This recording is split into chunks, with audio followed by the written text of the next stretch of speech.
Garden में बहुत सारे ऐसे प्लांट होते हैं जो बहुत ही हार्डी होते हैं। गर्मी सर्दी हर सीज़न में वे हरे भरे रहते हैं। आज की इस वीडियो के माध्यम से मैं आपको ऐसे ही एक प्लांट के बारे में बता रहा हूँ। ये जो प्लांट है ये फर्न की बहुत ही सुंदर वैरायटी है। इसको फॉक्सटेल फर्न के नाम से जाना जाता है। फर्न की बहुत सारी वैरायटीज़ होती हैं। ये जो वैरायटी है ये सभी वैरायटीज़ में सबसे सुंदर होती है। आप इस प्लांट को एक बार हैंगिंग बास्केट में लगा के देखें।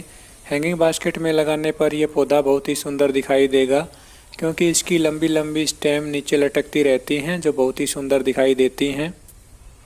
नर्सरी से ये प्लांट मैं छोटा सा लेके आया था और इसको मैंने एक प्लास्टिक की बोतल में लगा दिया था। अब देखिए ये कितना सुंदर बन गया है। प्लास्टिक की बोतल में भी इसकी बहुत ही अच्छी ग्रोथ हो रही है। यदि आप इस प्लांट को लगाते हैं तो बड़े साइज़ के गमले में लगाओगे तो ये पौधा कई सालों तक परमानेंट बना रहेगा। नर्सरी से जब ये प्लांट लेके आया तो इसकी 2-3 ब्रांचेज ही थी।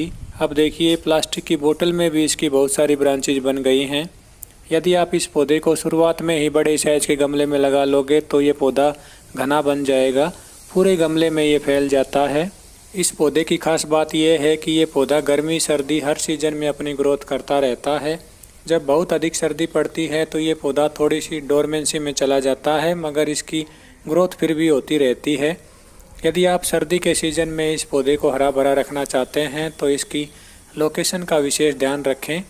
रात के समय ये पौधा अधिक सर्दी में बाहर नहीं रहना चाहिए। दिन के समय आप इस पौधे को डायरेक्ट सनलाइट वाली लोकेशन में रखें।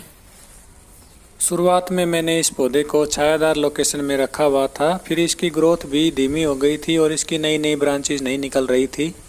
जब मैंने इसकी लोकेशन को चेंज किया तो इसकी नई नई ब्रांचेज निकलने लगी और ये पौधा घना बन गया। आप देखिए इस पौधे की कितनी अच्छी ग्रोथ हो रही है। इसकी लंबी लंबी ब्रांचेज फॉक्सटेल की तरह दिखाई दे रही हैं। ये पौधा बहुत ही आसानी से चलता रहता है, इसकी अधिक केयर नहीं करनी पड़ती है। आप इस पौधे को ऐसी जगह रखें जहां पूरे दिन भर की डायरेक्ट सनलाइट इस पौधे को मिलती रहे। चाहे जितनी भी डायरेक्ट सनलाइट वाली लोकेशन में इसको रख दें, इस पौधे की ग्रोथ उतनी ही फास्ट होगी। यदि आपके इन पौधों की अच्छी ग्रोथ नहीं हो रही है तो आप इनकी लोकेशन को ज़रूर चेंज करें, ताकि इनको अधिक से अधिक सनलाइट मिल पाए और इसकी नई नई ब्रांचेज निकलती रहें।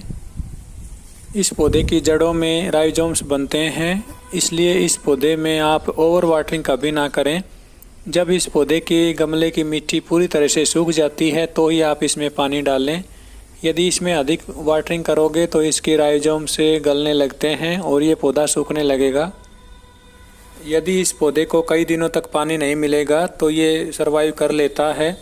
ओवर वाटरिंग यदि इस पौधे में होगी तो ये पौधा जल्दी ही सूख जाएगा, इसलिए आप इसकी वाटरिंग का विशेष ध्यान रखें। जब इसकी मिट्टी सूख जाती है तो ही आप इसमें पानी डालें। एक साल में ही इसके एक पौधे से बहुत सारे पौधे बनकर तैयार हो जाते हैं। किसी भी गमले में ये लगाया जाता है तो उस गमले को ये पूरा भर लेता है। बरसात के सीज़न में आप इनको डिवाइड करके आसानी से अलग कर सकते हैं और अलग अलग गमलों में लगाकर इनके बहुत सारे पौधे बना सकते हैं।